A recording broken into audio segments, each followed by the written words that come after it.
सानन्दमानन्दवने वसन्तम् आनन्दकन्दं हतपापवृन्दं वाराणसीनाथं नाथनाथं श्रीविश्वनाथं शरणं प्रपद्ये। जय श्री काशी विश्वनाथ। आज फाल्गुन कृष्ण पक्ष की अष्टमी तिथि, दिन सोमवार, विशाखा नक्षत्र, वृद्धि योग, मकर राशि का सूर्य, तुला राशि का चंद्रमा और मीन राशि का बृहस्पति है। चक्रवर्ती महाराज वत्सथ जी ने 2 वचन धरोहर के रूप में माता कैकेयी के पास रखे थे और उन्होंने वादा किया था कि है कैकेयी, जब तुम चाहो ये 2 बात वरदान के रूप में ले सकती हो। जब राम का राज्याभिषेक करना चाहे उस समय ही मंथरा के कुविचार से, बुरे सलाह से माता कैकेयी ने 2 वरदान मांग लिया। तापस वेश विशेष उदासी, तपस्वी का वेश हो और उसमें भी तपस्वी उदासीन हो। 14 वर्ष राम वनवासी, तपस्वी का वेश धारण करके और भगवान श्री राम जो हैं वह जंगल में जाएं 14 वर्ष के लिए और भरत को राजगद्दी मिले। 2 वरदान उन्होंने मांग लिया।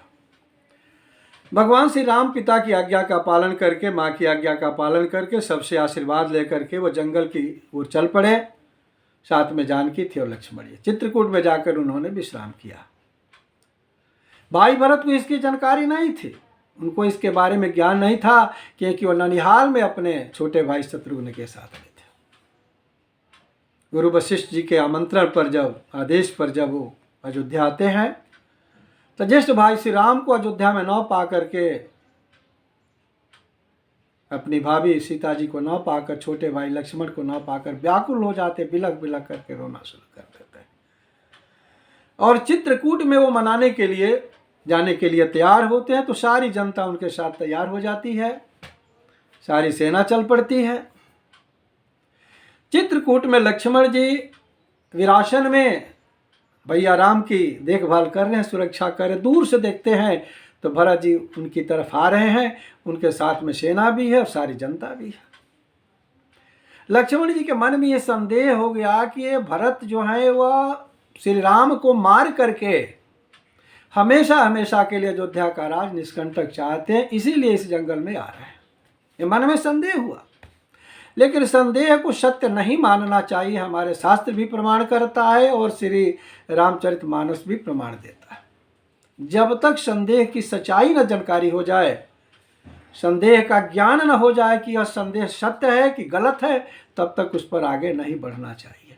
कोई कदम आगे नहीं बढ़ाना चाहिए, कोई निर्णय नहीं करना चाहिए।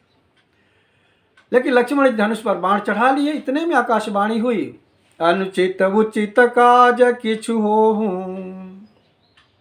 हे लक्ष्मण, अनुचित उचित काज किछु होहूं, समुझिय बुझिय भल कह सब को। सहसा कर पीछे पछताही, कहीं वेद बुधते बुध नाही। हे लक्ष्मण, कार्य उचित हो चाहे अनुचित हो, सोच विचार कर करना चाहिए। संदेह को सत्य नहीं मानना चाहिए। अगर तुम अचानक अकस्मात रूप से अगर करोगे, जल्दीबाजी करोगे, तो जल्दीबाजी का काम शैतान का होता है। और जल्दी करोगे तो जल्दी में कोई काम करता है तो उसको वेद पुराण और विद्वान जन उसको अच्छा नहीं कहते, और वह कार्य भी कल्याणकारी, मंगलकारी, हितकारी नहीं होता है। इसलिए सोच लो, समझ लो, विचार लो, तब धनुष से बाण को छोड़ने की कोशिश करो। और गोस्वामी जी ने भी दोहावली में ये बात प्रमाणित किया है कि संदेह को सत्य नहीं मानना चाहिए। कोई भी कार्य हो, कोई भी वाणी हो, कोई भी व्यवहार हो, उस पर बार बार चिंतन करिए, मंथन करिए, सोचिए, विचारिए, तब आगे बढ़िए। अनुसमझो अनुशोचनो, अवश्य समझिए आप। तुलसी आपन समुझिए, क्षण क्षण क्षण परिताप। कोई बात समझ में नहीं आती है, उसको बार बार समझने की कोशिश करें। कोई आपका चिंतन में नहीं आ रहा, बार बार चिंतन करिए, मंथन करिए, घंटा 2 घंटा, दिन 2 दिन, 5 दिन, 7 दिन, महीनों दिन, और जब बात पूरी समझ में आ जाए तब उस कार्य को करने के लिए आगे बढ़िए। अन्यथा वो आपका कदम, आपका आगे बढ़ना क्षण क्षण आपके लिए कष्टकारक होगा, दुखकारक होगा, अहितकारक होगा। इसलिए ऐसा कदापि ना करें। मेरे शब्दों के साथ, यदि कोई समस्या आपके जीवन में है, चाहे जिस किसी प्रकार की समस्या है, चाहे जिस किसी प्रकार की आप जानकारी करना चाहते हैं, तो आप मेरे मोबाइल नंबर पर भी संपर्क कर सकते हैं। चाहे जन्म कुंडली से संबंधित कोई बात हो, चाहे वास्तु विद्या से संबंधित कोई बात हो, या फिर मेरा ऑफिस भी बनारस के श्री संकट मोचन मंदिर गेट के पास में ही है, माँ दुर्गा ज्योतिष संस्थान के नाम से, वहाँ भी संपर्क कर सकते हैं और अपनी समस्याओं का समाधान कर सकते हैं। इन्हीं शब्दों के साथ जय श्री काशी विश्वनाथ।